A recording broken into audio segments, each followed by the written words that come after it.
ulisema mkate wako ndio chakula sahihi. Ukasema mababa zetu walikula mana ilikuwa inatoka mbinguni, lakini sasa wewe ndio umekuja kutoka mbinguni ili kila anayekula mwili wako awe na uzima, awe nao tele tele.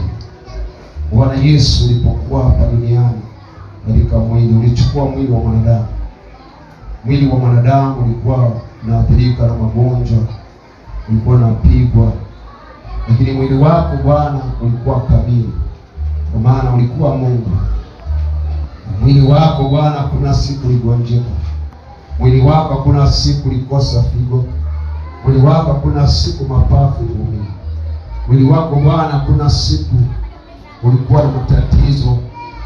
Bwana Yesu, nami natakasa upate huu uwe mwili wako Kristo Yesu. Tunapoumega na kuukula Bwana, tuwe tumekula mwili wako na tukakukumbuke.